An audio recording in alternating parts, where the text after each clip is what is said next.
I bought my Saab 93 back from the previous owner, it should have been a straightforward rebuild.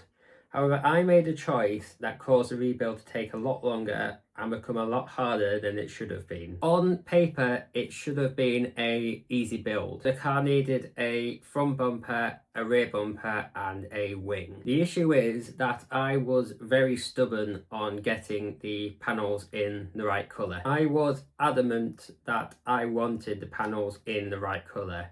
I didn't want to do any paintwork, I just wanted to fit the panels and move on. The real issue here is that my car is a ice blue metallic car, which is one of the rarer cars. You don't see many of my car in that colour.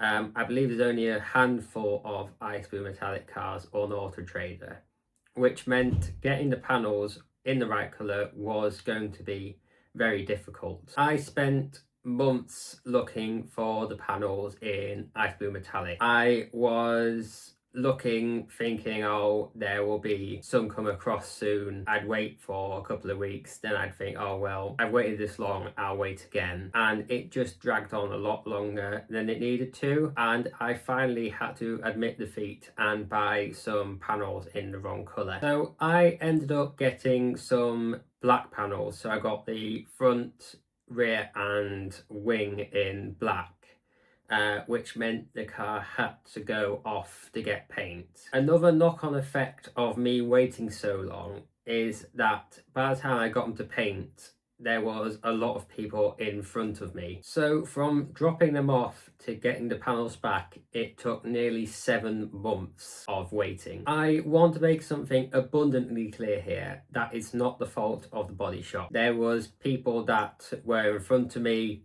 and they just weren't able to get around to my panels for a very long time. And great credit to the body shop. By the time they got to my panels, they had them painted very quickly and I had them back very quickly. And I realise now my perfectionism really did hold this whole project up. However, as you can see, my Saab's all back together now. It looks absolutely brilliant and I've got a lot more plans for in the future. Do you think I was being too stubborn? Would you have bought the panels in the wrong colour, or would you have tried to wait for the right colour? Thank you very much, and I'll see you in the next video.